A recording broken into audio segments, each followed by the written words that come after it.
Buenas. Después de la magnanimidad del Mahatma Gandhi, después del alma grande de este hombre que iluminó el siglo XX con su sabiduría y con su carácter, después que él le escribiera a Churchill diciéndole que mientras Inglaterra estuviera en su hora ciega, la India paraba la campaña de la independencia, y después que le escribiera una carta a Hitler en la cual le dijera que fue por él, que por las mismas armas que él hoy sometía al mundo, el mundo lo sometería a él.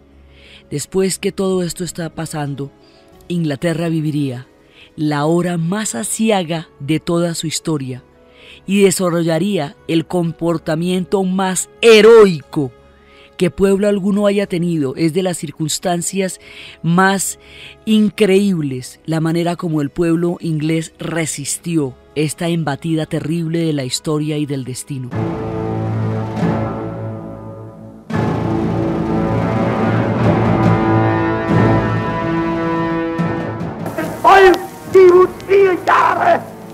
Und ich höre dir, so wie dir und so wie ich in dieses Amt eintrat, so viel ich dort ging. Ich tat es nicht um Gehalt und nicht um Lohn, ich tat es um deiner selbst willen.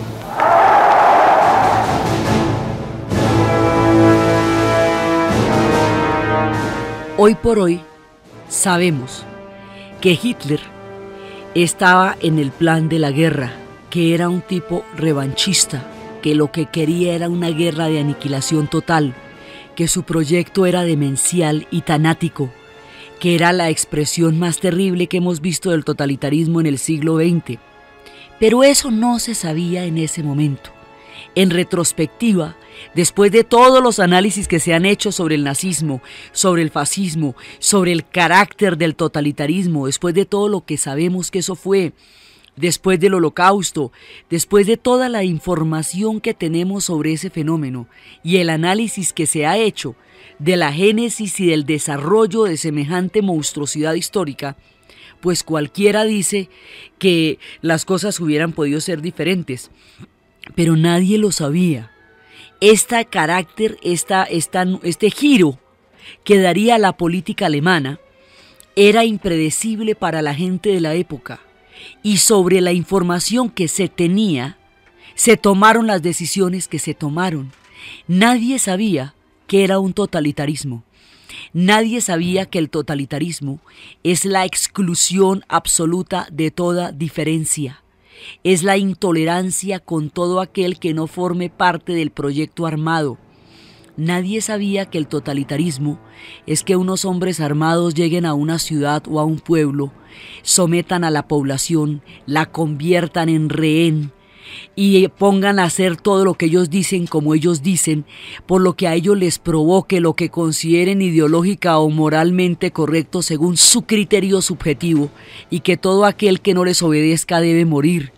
Nadie se imaginaba los rostros que tiene el totalitarismo, ni los sufrimientos de la población ocupada, ni los pueblos que son rehenes de la guerra, ni los hombres armados cercando y aterrorizando a una población, doblegando su dignidad y su autoestima.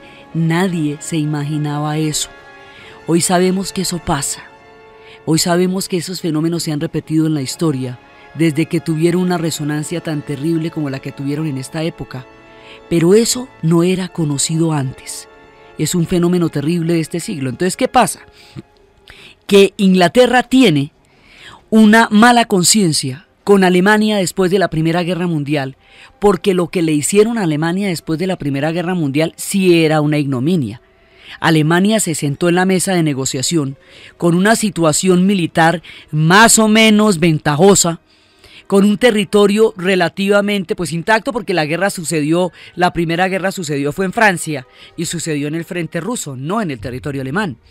Entonces los alemanes están relativamente ganando la Primera Guerra Mundial, están en situación en la que todavía sus ejércitos están en una solvencia militar y se van a sentar a negociar una paz sin vencidos, que es la consigna del presidente Wilson de los Estados Unidos. O sea que todo bien, nos podemos sentar a negociar, no pasa nada. Se sientan a negociar y el plan de armisticio se convierte en despedazar a Alemania, prohibirle ejércitos, ponerla a pagar toda la reconstrucción europea, hacerla perder más de la mitad de su territorio. Mejor dicho, ellos literalmente van por lana y salen trasquilados. Ellos no tienen ni idea de la que les esperaba en la negociación. Cuando se paran del Tratado de Versalles, ya no son nada. El pueblo alemán se siente traicionado por los civiles que aceptaron semejante armisticio en condiciones tan humillantes. Sienten que fueron vendidos por su propia clase dirigente y que fueron despedazados por el Tratado de Versalles. Y eso fue una injusticia que Alemania pagó de manera total, como si Alemania hubiera empezado la Primera Guerra Mundial. La Primera Guerra Mundial empezaron los austriacos, el Imperio Austrohúngaro.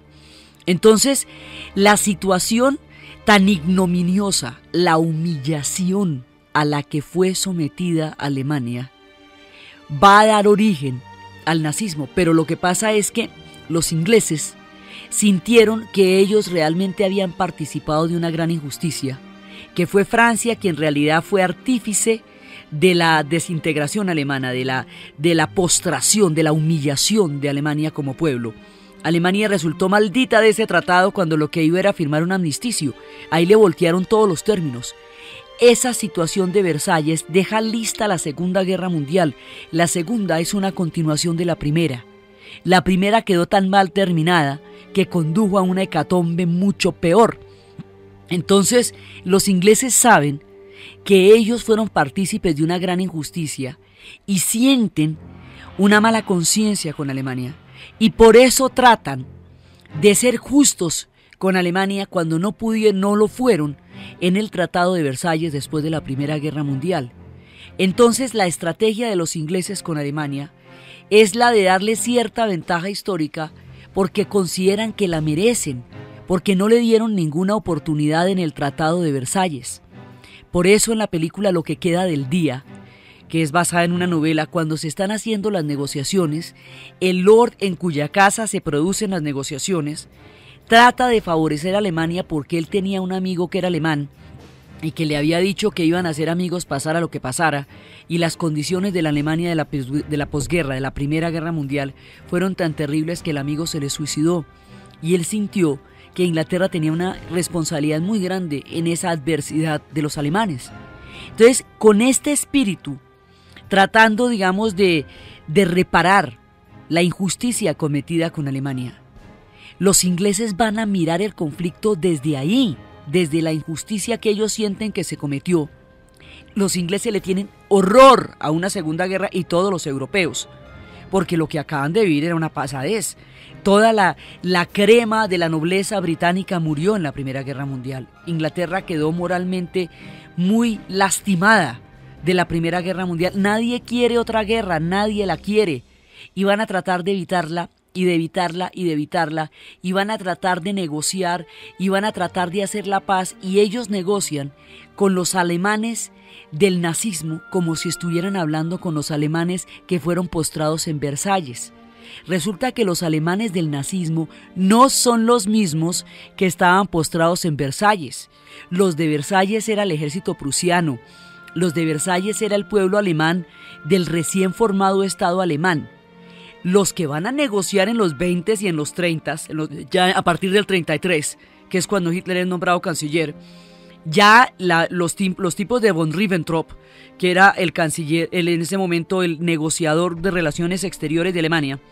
En Alemania el canciller es el primer ministro, no es el de relaciones exteriores, sino el primer ministro. Ellos ya son otros. Entonces no tienen, digamos, el proceso por el cual la humillación, la postración, la ruina, el escarnio, la pobreza, la estanflación van a dar origen al nazismo. Cómo la herida tan profunda que ese pueblo tiene la va a reciclar en un odio y en una venganza tan grande. Cómo la guerra es un proyecto en sí mismo desde el punto de vista nazi, eso lo ignora todo el mundo, eso nadie lo sabe. Y cómo al asesinar a los espartaquistas y al perder el socialismo la posibilidad de ser una alternativa política para Alemania, será el nazismo y no el socialismo el destino de Alemania y de Europa. Entonces nadie veía eso. el nazismo, como tenía tantos puntos en comunes en términos de doctrina social y de beneficios para los trabajadores, incluso parecía un discurso progresista a primera vista. Hubo intelectuales que se sintieron identificados con ello. Digamos, no había sacado las uñas y nadie se imaginaba para dónde iba el agua al molino. Entonces ellos negocian de acuerdo con lo que se imaginan. Y bueno, Alemania, que estaba haciendo armamentos, le habían prohibido armamentos, ejércitos, todo, dice, bueno, pero también tienen derechos, que les quitaron todo. Y resulta que el único, digamos, Chamberlain carga con la con el pesado problema histórico de haber dilatado cualquier confrontación con Alemania hasta el punto en que en ese momento la guerra se hizo inevitable, pero las condiciones fueron muy, muy desfavorables para Inglaterra. Chamberlain piensa que a Hitler lo puede apaciguar como un tigre al que usted le da un pedazo de carne para que se lo coma y que comiéndose el pedazo de carne no lo va a atacar a usted. Entonces cuando Hitler se anexa Austria, ellos no dicen nada. Cuando Hitler se anexa todos los demás territorios, bueno, esos eran los territorios de Alemania. Cuando Hitler va para Checoslovaquia, entonces ahí en ese momento cometen un error gravísimo, pero ya le digo, la historia se escribe en replay y eso es facilito saber después. Entonces resulta que le entregan a Checoslovaquia, es decir, los Sudetes, que son los territorios, los enclaves alemanes en Checoslovaquia, se los entregan, y como ya los alemanes al anexarse a Austria ya estaban ahí en Hungría, se reparten Checoslovaquia entre Hungría y Alemania, que es yo con yo porque Hungría estaba bajo la dominación alemana. En Europa hay territorios germanos y territorios eslavos y son comunes. Entonces a los germanos a veces les da que porque los eslavos están en todo su territorio les estorban, y a los eslavos a veces les da por lo mismo, que los hermanos es mucho hermano por ahí. Entonces a los germanos les da porque los eslavos les estorban en los territorios que tienen enclaves germanos, y uno de esos territorios son los Sudets. Entonces Checoslovaquia la entregan de la manera más ignominiosa. Ignominiosa significa una postal en la cual aparece floreado el mapa de Checoslovaquia y el alto mando alemán caminando por las calles de Praga. Eso es humillante. Y Chamberlain entrega a Checoslovaquia pensando que va a salvar Inglaterra. Y todo el tiempo pensando que va a salvar Inglaterra. El único tipo que por malicioso y por soberbio y por furioso entiende lo que está pasando es Churchill. Pero Churchill tiene el problema de que como es tan energúmeno y caza batallas con todo el mundo, nadie le cree en el único día en que tenía toda la razón. Cuando el tipo decía que el lobo venía, el lobo venía. Entonces, en ese momento él va advirtiendo, pero sus advertencias no son oídas. Chamberlain trata de pacificar la situación, insiste en los tratados, eso se conoce como el síndrome de Múnich. Y eso, Inglaterra responde a eso por la sensación que tiene de la Primera Guerra Mundial y por el desconocimiento completo que tiene de con quién está tratando ahora. Entonces ellos lo que tratan es de apaciguar la situación, y al apaciguar la situación no se arman, no hacen servicio militar obligatorio que en ese momento, es decir, no se preparan para una guerra con Alemania porque no creen que va a haber una guerra con Alemania. Alemania, mientras tanto, está pensando en lo mismo que piensa siempre, en cómo darle duro a Francia y en cómo darle duro a Rusia. Está pensando en eso y todavía no ha pensado muy bien qué hacer con Inglaterra. Con Rusia están de aliados, pero están pensando en el ataque. No sabe bien qué hacer con Inglaterra, y es Inglaterra la que le va a dar realmente las mayores dificultades en todo el proceso de la guerra.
Nadie se imagina lo que va a pasar porque no tiene antecedentes lo que estaba ocurriendo con ninguna otra fuerza histórica anterior en esta época. Entonces le entregan Checoslovaquia. Hitler desarrolla la guerra relámpago y en un año logra dominar a toda Europa con los tanques. Los tanques son fundamentalmente el arma alemana y la aviación, la Luftwaffe, está para apoyar los tanques. Ella no es un arma en sí misma, sino un apoyo de los tanques. Los tanques van avanzando y van avanzando luego a Checoslovaquia. Y en Checoslovaquia ya la cosa es grave. Ahí en ese momento Churchill decía que eso era inadmisible. Pero todavía no le hacían caso y todavía trataban de apaciguar a Hitler. Hitler tenía una voluntad de poder en la cual cualquier negociación lo que le daba era tiempo para avanzar más, porque la guerra era su proyecto. De eso se trataba el nazismo. Y eso era lo que los demás no veían con la claridad con que hoy lo vemos de manera retrospectiva. Entonces va atacando y atacando y atacando y de pronto pues va a atacar a Francia y ataca a Francia como siempre, que significa por el flanco. Francia había puesto una fortaleza en toda la frontera con Alemania donde no entraban ni los malos pensamientos, que era la línea Maginot, eso hasta dragones había ahí. Entonces los alemanes no se meten por ahí, sino que se meten por el flanco y entran por Bélgica, que es la que siempre hacen. Esa fue la misma que hicieron en la primera. Y someten a Francia. Francia cae. Y hay un momento en que todos los pedazos de ejército que ha sido derrotado en todos los países van acercándose y van concentrándose. Hay un momento gravísimo en que todo el mundo está en un momento dado en una situación desesperada, porque primero vienen todos los avances y luego en el momento en que entran a Polonia, en el momento en que los nazis entran a Polonia, ahí, en ese momento Inglaterra declara la guerra. Tiene que declarar la guerra porque ya si a las 11 de la mañana no han retirado las tropas de Polonia, entonces Inglaterra le declara la guerra a Alemania. Los polacos resisten con una carga de caballería y esa carga de caballería se enfrenta a las divisiones Panzer y las divisiones Panzer les pasan por encima, aplastando a los polacos y a los caballos. En un grito desesperado, poético y desgarrador, el pueblo polaco es destruido por el ejército alemán en una guerra entre caballería con tanques. Y en ese momento Inglaterra declara la guerra. Cuando Inglaterra declara la guerra, en ese momento el rey manda llamar a Churchill, que es el que hace rato está advirtiendo la cosa, le da plenos poderes. En ese momento produce una alianza, ordena una alianza entre todos los partidos políticos, se va a gobernar con una coalición única, no puede haber oposición, todo el mundo se une para lo mismo, el objetivo es uno solo. Inglaterra acaba de entrar en guerra, la hora más desesperada ha llegado, la guerra relámpago avanza. Si Inglaterra no resiste, nadie más lo va a hacer. Europa entera está postrada. Toda la responsabilidad de la Segunda Guerra Mundial va a cargarse sobre Inglaterra. De Inglaterra depende todo. Europa ha caído, Noruega ha caído, Bélgica, Holanda, Luxemburgo, Francia, Austria, Polonia, Checoslovaquia, todos han caído. Solo queda Inglaterra. Si Inglaterra no resiste, todo estará perdido. Toda la responsabilidad histórica cae sobre Inglaterra y toda la responsabilidad de Inglaterra cae sobre Winston Churchill. Y en el momento en que el rey le da plenos poderes y le da toda la autonomía para salvar a Inglaterra de su hora aciaga, él dice las inmortales palabras: I have never promised anything but blood, tears, toil and sweat. Nunca les he prometido nada distinto de sangre, sudor, lágrimas. Nunca les he prometido nada diferente. Él cuenta que lo que está pasando es tan grave que él no promete sino un sacrificio gigantesco de un pueblo que tiene que vérselas con la hora más aciaga de la historia, y eso lo inmortaliza, y este tipo va a tener la talla de las circunstancias que se le confiaron en la historia, va a tener la grandeza para poder desarrollar lo que le tocó hacer. Él es consciente, y lo dice también en su discurso, de que Inglaterra tiene que pelear sola, pero no por ella sola. Él dice, nosotros sí, esta guerra la tenemos que librar solo nosotros, pero la libramos por todos los demás, La libramos por toda la gente, por toda la forma de civilización y libertad que conocemos. Y por primera vez ese discurso tan trillado sí era cierto. De verdad, ellos estaban peleando la libertad de toda Europa solitos, y eso nos lo dice Churchill. Ahora, en este destino, se nos ha confiado la responsabilidad de defendernos. Tenemos en esta ciaga hora, nosotros nos estamos enfrentando con una causa inquebrantable a una amenaza gigantesca. Humildemente nos hincamos ante Dios, pero sabemos que nuestra causa es inquebrantable y que debemos en este momento hacerle frente a una gran amenaza. En este momento nosotros estamos peleando solos, pero no solamente por nosotros. No, en esta batalla estamos solos, pero no es solo por nosotros que peleamos, estamos peleando por toda la libertad de Europa, estamos peleando por el mundo como lo hemos visto. Estamos dispuestos a hacer frente a la invasión y a la amenaza. Y con estas palabras, Churchill entra y empieza toda su resistencia y empieza a decirle a la población todos los días: ¿qué está haciendo usted para ganar la guerra? Usted tiene que cultivar los jardines para que haya comida, tiene que apagar las luces de noche para cuando vengan los bombardeos, tiene que estar en los refugios a la hora y en el momento en que es. ¿Qué está haciendo usted para ganar la guerra? Y a cada uno de los ingleses le va a dar una asignación y cada uno de ellos le va a responder con el alma. Y toda la sociedad se organiza como un solo hombre. Cada uno de los civiles, cada uno de los soldados, todos se vuelven uno solo para ganar esa guerra. Y la resistencia que esta isla le va a dar a los alemanes no está escrita. Desde los tiempos de los normandos quedó clarísimo que a Inglaterra no la invade nadie. Nadie nunca ha vuelto a poner un pie en esa isla desde los tiempos de los normandos. Desde las oscuras épocas en que se habían sucedido las invasiones de sajones y de normandos, desde ahí no han visto ningún pie que no sea británico en esas islas, y no lo verán ahora. Y empieza este pueblo a resistir con una tenacidad que nadie le conocía. Entonces hay un momento en que esto ya de aquí para adelante tiene una cantidad de momentos heroicos, porque esta gente la va a dar toda, por ellos y por el mundo, porque era verdad que ellos solitos estaban resistiendo todo el peso del nazismo. Entonces, en ese momento, los ejércitos de toda Europa están desvertebrados. Los pedazos de ejército desarticulados se van tratando de aglutinar para tratar de salvarse en conjunto como ejércitos de todos los países europeos que en ese momento están invadidos. Y hay un momento en que, juntándose todos, van a llegar a Dunkerque, en el norte de Francia.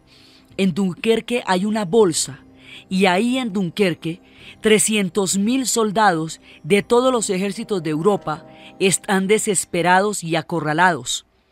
En ese momento, el alto mando alemán le confiere a la Luftwaffe, por la gartería del jefe de la Luftwaffe, el atacar al ejército de Dunkerque. ¿Qué pasa? Si al ejército de Dunkerque lo hubiera atacado la infantería, lo destruyen, porque todo lo que era la parte terrestre, todo el sistema de tanques era invencible. Pero por un acto de vanidad de las Fuerzas Armadas, la Luftwaffe es la que se pide atacar en Dunkerque y dan la orden de que las divisiones blindadas de los tanques Panzer no ataquen.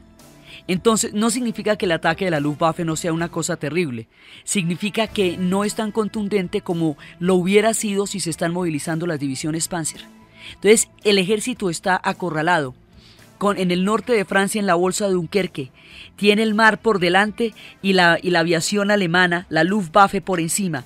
En ese momento, Churchill da la orden a todos los ingleses que tengan embarcaciones, que tengan barquitas, que tengan chalupas, que tengan canoas, neumáticos, llantas o gorritos, lo que sea, que pasen el océano, que atraviesen el Canal de la Mancha, que rescaten a los soldados que están en la hora más desesperada de Dunkerque y que los pasen para Inglaterra ya.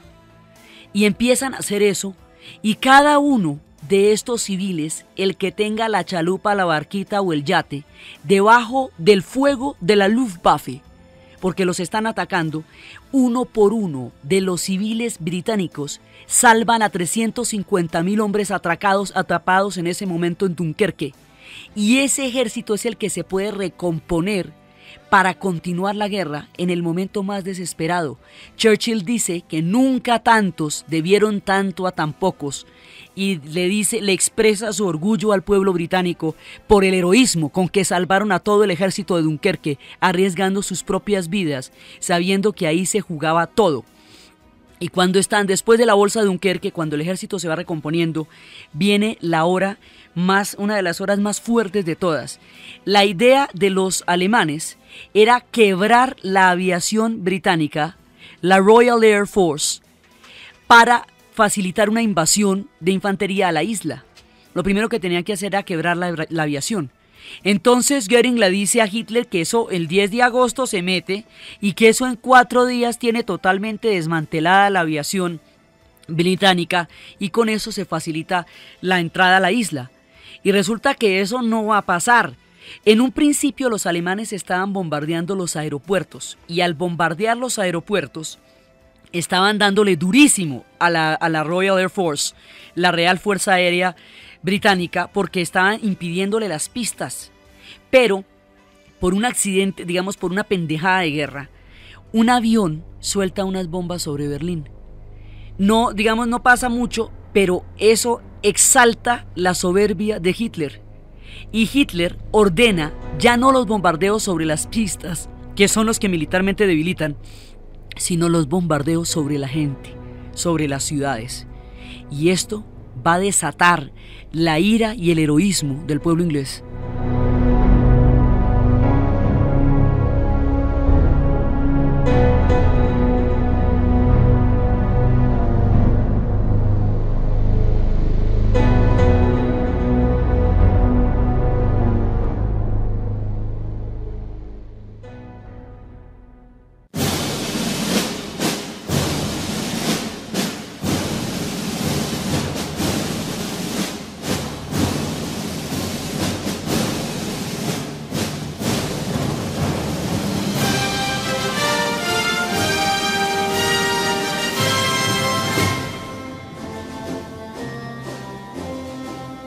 Nombre código, Operación León Marino. Así se conocía en las claves alemanas la operación que significaba la invasión a la isla. La invasión a la isla va a empezar por lo que se conocería en la historia como la Batalla de Inglaterra. Y la Batalla de Inglaterra es el ataque aéreo más contundente que va a hacer la aviación alemana contra la Royal Air Force, la Luftwaffe, que es la aviación alemana, contra la RAF, Royal Air Force, la Real Fuerza Aérea, que es contra a la que va a intentar quebrar para poder luego pasar a la segunda fase de la invasión. La idea era que rápidamente pudieran quebrar la aviación británica, pero eso no va a suceder. Van a ser los bombardeos más terribles y más aciagos. La batalla va a ser encarnizadísima, pero al no poderla ganar, tienen que profundizar más y más y más en los bombardeos.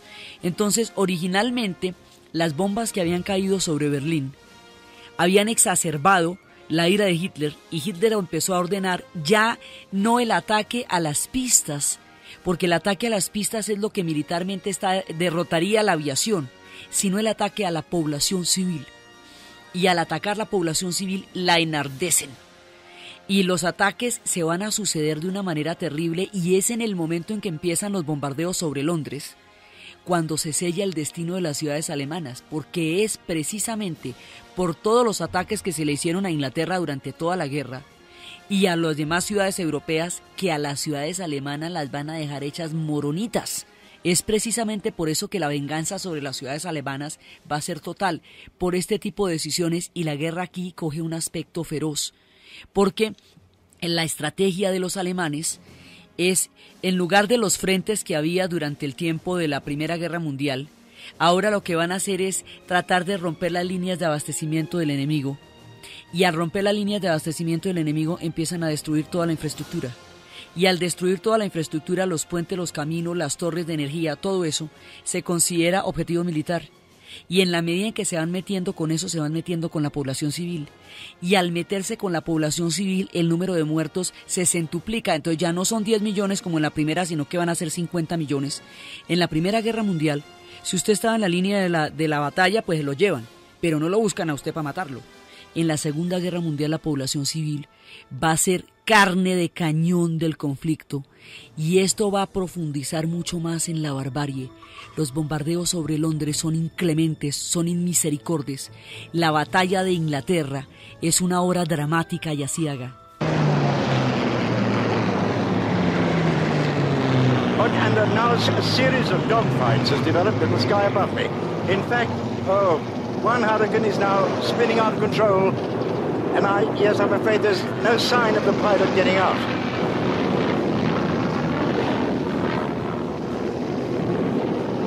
Oh, there's a pattern above me of weaving, diving, shooting aeroplanes as our fighters try to get to the bombers, which are being fanatically defended by the Messerschmitts.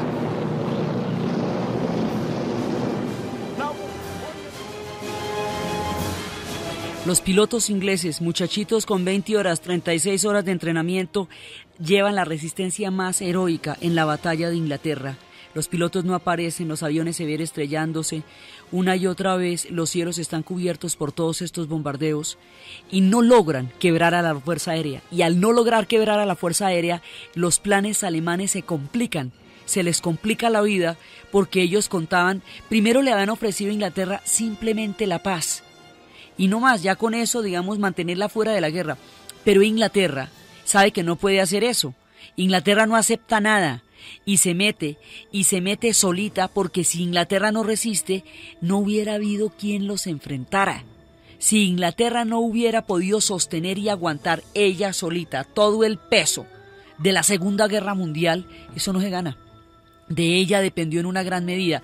Después entrarían en Rusia y Rusia sería la que los derrotara en Stalingrado. Pero en este momento y más adelante entrarían los Estados Unidos. Pero ahorita, entre el 40 y el 41, Inglaterra está solitica y la situación es desesperada y los bombardeos son cada vez más intensos y la ciudad se va destruyendo. Todo el tiempo están bombardeando sobre Londres. Entonces, al no poder destruir la Fuerza Aérea, ya no pueden bombardear de día porque la respuesta es contundente. Entonces van a tener que bombardear de noche. Entonces las luces tienen que apagarse, todas las luces se tienen que apagar y toda la población tiene que aprender a resistir los bombardeos. Entonces aprenden a resistir. Entonces en ese momento se va a volver un asunto de la resistencia. Es el único territorio que no ha sido invadido por los alemanes. La única emisora que puede transmitir lo que está pasando al resto de Europa es la BBC de Londres. La BBC de Londres se vuelve la radio de la resistencia. Las líneas de la vida, las líneas de la resistencia europea, consisten en recuperar los pilotos que caigan en territorio continental, sanarlos y mandarlos a Inglaterra, porque en esta modalidad de guerra los pilotos no son reemplazables. Cada hombre, el tiempo que se necesita de vuelo para que un piloto esté en capacidad de responder un ataque de esos, no existe. Entonces los pilotos no son reemplazables. Entonces, tocaba coger a los pilotos, sanarlos y otra vez para el continente, y en eso consistían las líneas de resistencia, las líneas de la vida en Bélgica. Y en el momento en que eso pasa, cuando la única voz que hay en Europa es la BBC de Londres, De Gaulle, que no acepta la invasión alemana a Francia, De Gaulle, que no puede ver su país entregado y postrado, pide por la radio, habla por la BBC a los franceses libres y les dice que aquellos que no quieran y no puedan y no soporten a los alemanes se unan con él, a los nazis, y que liberen la resistencia. Y es desde la BBC y desde la radio de esta Inglaterra que está resistiendo que se crea la resistencia francesa en la voz del general de Gaulle. J'invite tous les Français qui veulent rester libres à m'écouter et à me suivre. Vive la France, libre, dans l'honneur et dans l'indépendance. Yo invito a todos los franceses que quieran permanecer libres, que me escuchen y que me sigan.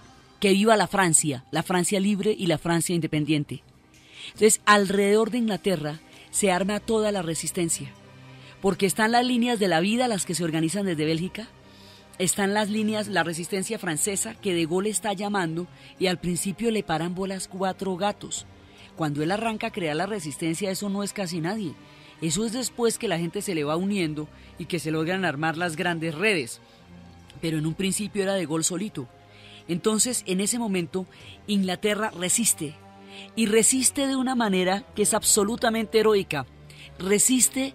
Hay una película que se llama El Vestidor, y es la historia de un actor de teatro, un veterano de esos grandes como ellos tienen, como Sir Laurence Olivier y todos ellos, que está recitando a Shakespeare en medio de los más terribles bombardeos.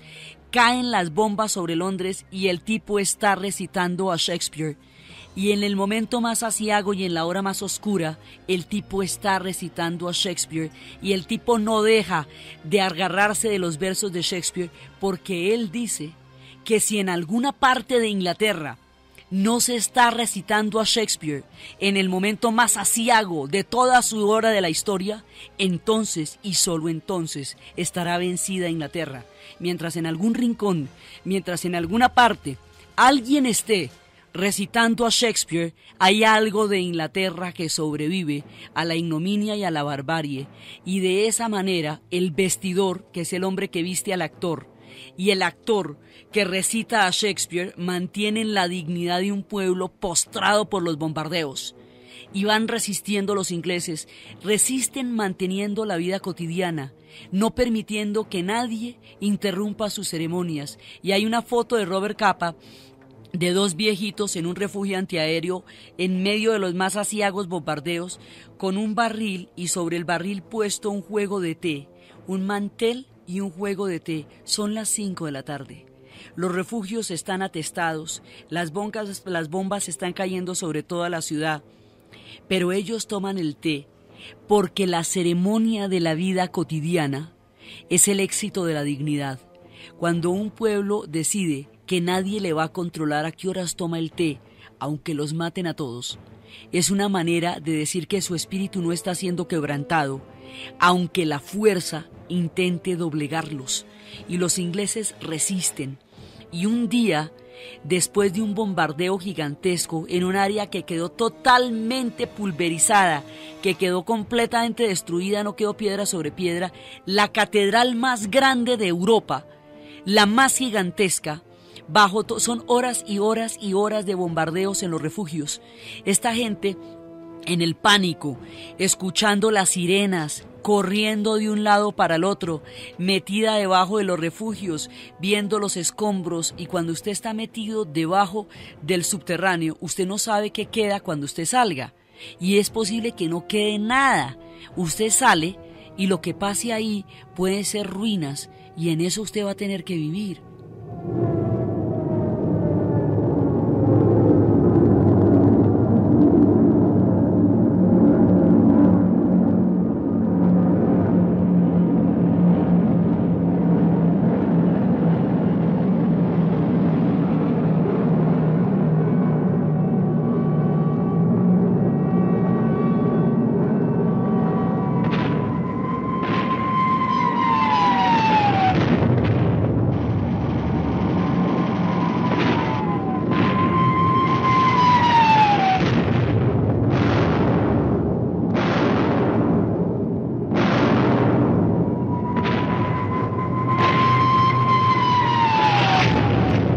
Después de 4 horas de bombardeos, cuando parece que no quedó piedra sobre piedra, usted sale del refugio, muerto del pánico, con los oídos atormentados por el ruido de las bombas y de las sirenas y de la caída de todo, esperando no encontrar nada.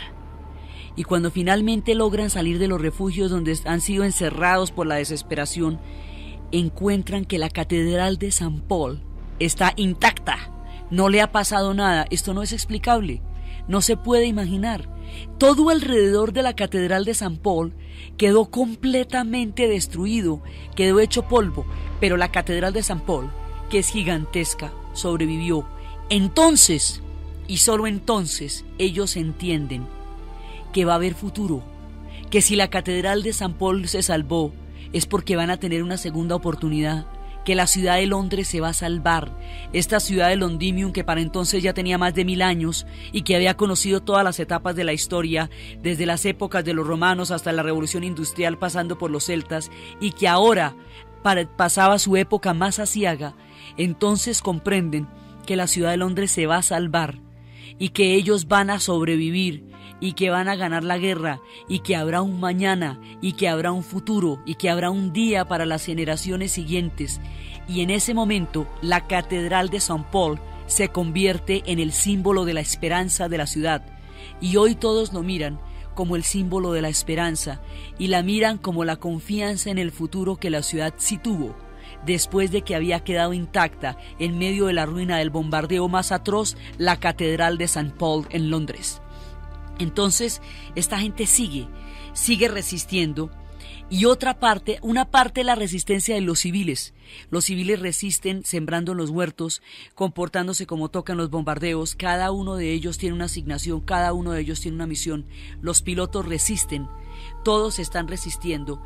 Y en ese momento, cuando ya parece que la cosa está realmente grave, dos inventos que ya se venían desarrollando, pero que en ese momento se ponen en práctica, van a poner por fin en jaque a los alemanes, que hasta ahora las habían ganado todas.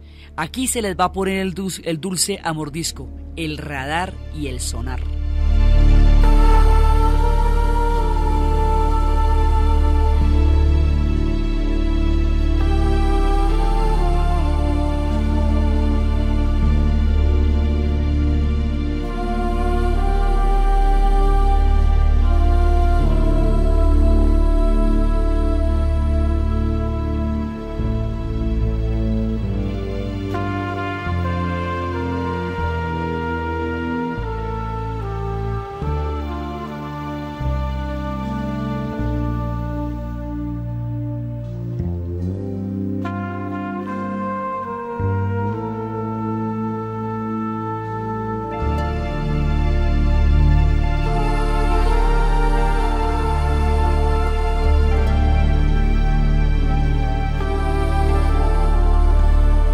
Basados en la sabiduría de los murciélagos que se desplazan por el sonido y por las ondas, empieza a desarrollarse el radar.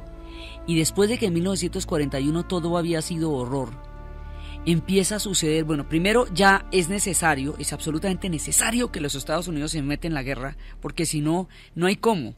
Entonces, en la desesperación de Inglaterra, Roosevelt le decía a los norteamericanos: si a mi vecino se le está incendiando la casa, ¿por qué no le puedo prestar mi manguera? Y los norteamericanos se negaban a meterse en la guerra.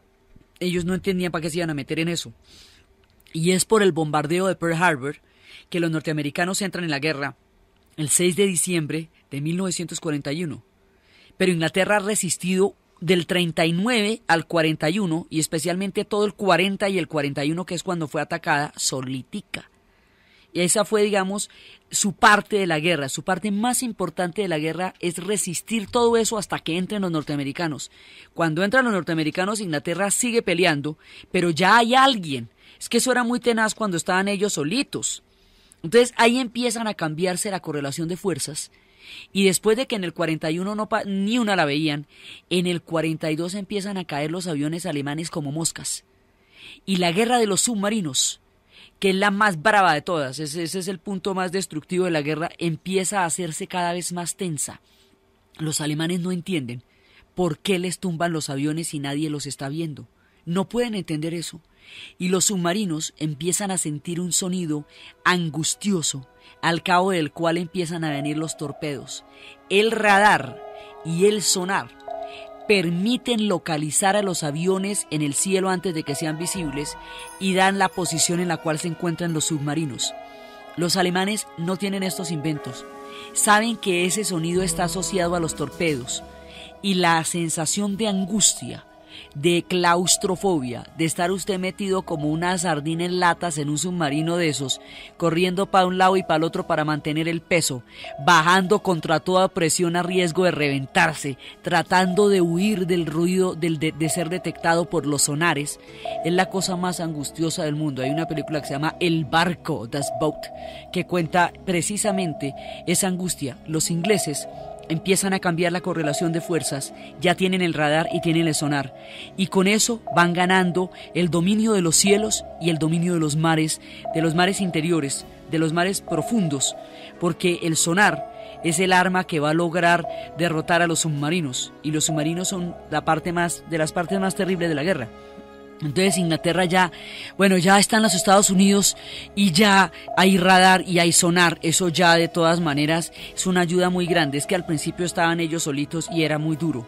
No es que se produzcan innovaciones tecnológicas, no es que la guerra traiga los progresos de las innovaciones tecnológicas, porque además ¿qué tipo de progreso valdría la pena al costo de 50 millones de muertos? Pues muy caro el invento. Es que los inventos se ponen al servicio de la guerra en un momento dado, pero no es que la guerra lo genere. Entonces sobre teorías que decían que en las guerras se habían desarrollado las sociedades, no, ahí no se desarrollan, involucionan. Entonces el radar y el sonar los ayudan a aguantar, y mientras tanto hay un genio de los genios, un tipo que mezcla la ingeniería con la mecánica, con la física, con la electrónica y con la matemática, y va a ser una cosa para quedarse uno boquiabierto.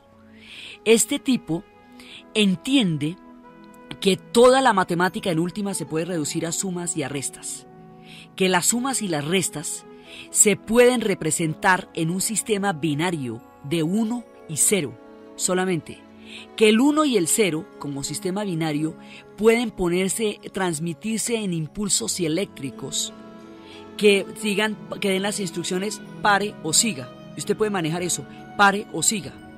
Entonces de la matemática pasa a los impulsos eléctricos, y de los impulsos eléctricos va a construir una máquina que sea capaz de jugar con las probabilidades. No todos los problemas son lógicos, pero los problemas que son lógicos tienen soluciones lógicas, y las soluciones lógicas están en el sistema binario. Y a través del sistema binario se pone a pensar que las claves son los alfabetos, y con los alfabetos no tiene sino un número determinado de letras, y que las combinaciones son un problema de ley de probabilidad. Utilizando la ley de probabilidad en el sistema binario, Alan Turing crea la máquina de Turing. Y la máquina de Turing es el computador, el ordenador que llaman. Es eso. Y se inventó para descifrar las claves alemanas. Entonces lo que este tipo hace es someter el alfabeto a probabilidades en miles de combinaciones que la mente humana no alcanza a hacer a esa velocidad, y que no hay tiempo para ponerse a hacerla de otra manera. Crea una máquina que multiplica la capacidad de generar las diferentes probabilidades, y a través de esa máquina se dedica a descifrar claves alemanas. Entonces, la máquina de Turing, después de la guerra esto va a dar que hacer, y mucho tiempo después esto va a crear la tercera revolución tecnológica de la era moderna, y serán ellos una vez más también los que van a traer esos mundos. El comienzo del computador es la máquina de Turing, y se inventa para descifrar las claves alemanas, y Turing después será parte del servicio de inteligencia. Entonces, este personaje es parte de todo lo que está pasando.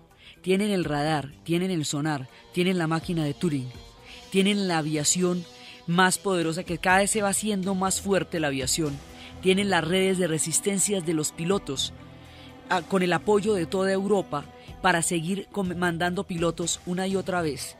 Tienen las claves, la emisora libre que puede hablar para toda Europa, y es desde Inglaterra donde se coordinan todas las redes de resistencia, porque Inglaterra no fue invadida, porque Inglaterra resistió, y con ella el mundo resistió, hasta que pudieran entrar a los Estados Unidos, y hasta que rompieran el pacto de no agresión que tenían los alemanes con los soviéticos, se metieran en la Unión Soviética y allá se les fuera hondísimo, porque eso allá les va a terminar en Stalingrado y no quedan ni pa'l cuento. Pero mientras todo esto pasaba, solo Inglaterra resistía.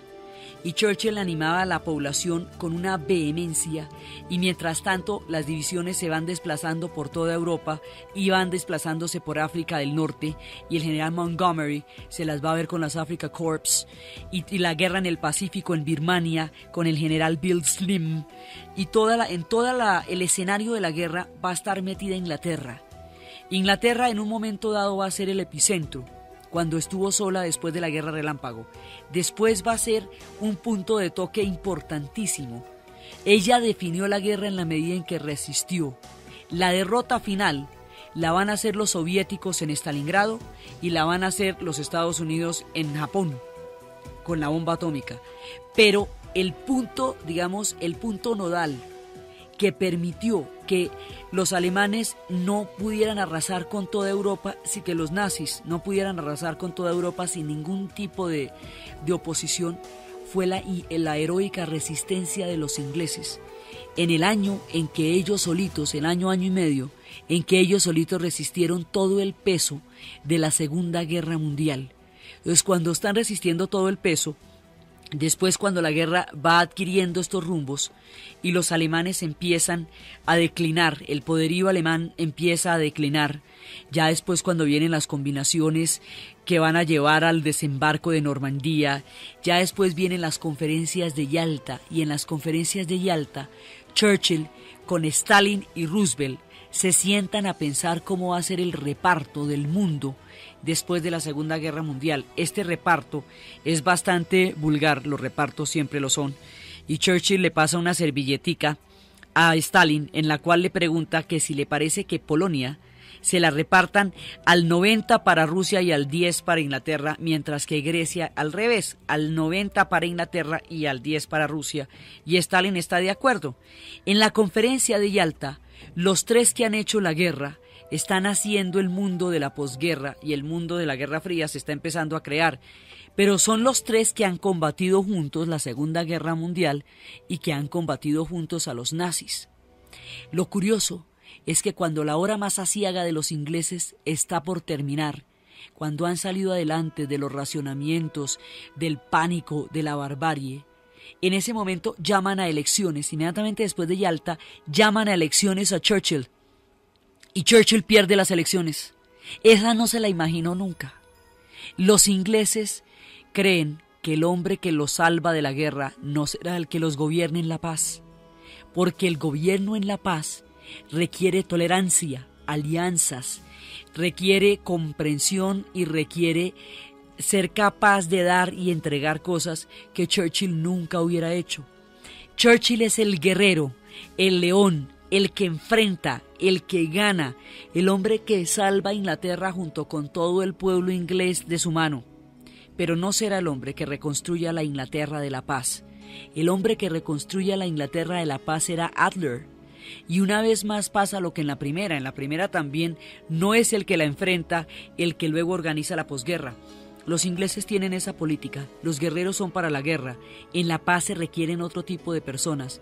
Churchill nunca termina de entender esto, la gloria lo cubre y pierde las elecciones, esa no se la imagina. Pero a él le deben todo el reconocimiento histórico que los ingleses sí le tienen, por haberlos organizado de una manera tan heroica para resistir todo el peso de la Segunda Guerra Mundial. Van llegando los tiempos de la Guerra Fría, y en materia de los espías y del servicio de inteligencia británico, ellos darán lecciones increíbles, porque los espías por excelencia son los ingleses. Su naturaleza, tampoco proclive a mostrar sentimientos, los hace fácilmente hombres que sean capaces de infiltrar las organizaciones más increíbles. Y el mundo de los espías, que se perfilaba en los bajos de la guerra, porque un momento en la Segunda Guerra en que cuando llegaban los cohetes B-1 y los cohetes B-2, los B-1 todavía usted los veía, pero los B-2 no. Si usted oía un B-2 era porque no lo había matado, así, fácil. Entonces los B-2 no eran detectables, eran los cohetes teledirigidos alemanes que se estaban inventando por primera vez, y es la respuesta de los alemanes al radar. Entonces no hay cómo. La única manera de parar esos cohetes es bombardeando las pistas, directamente los aeropuertos, porque evitar que salgan, porque una vez que salen nadie puede evitar que estallen. Entonces la manera de evitar eso es averiguando dónde quedan las pistas, y esas pistas se averiguan solamente a través de los espías. Y los espías, cuando averiguan dónde queda una pista de esas, se paran en la mitad de la pista, señalan y pasan los bombardeos y los matan a ellos incluidos, pero dan la señal de dónde queda la pista.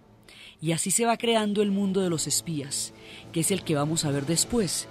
Entonces, desde las aciagas horas del momento más desesperado de la historia de Inglaterra, desde la esperanza de la Catedral de San Paul, desde el heroísmo de Dunkerque, desde la sangre, el sudor y las lágrimas, desde la desesperación y el heroísmo de un pueblo que solo enfrentó la hora de la barbarie, en la narración Diana Uribe y en la asistencia técnica César Moreno. Y para ustedes, feliz domingo.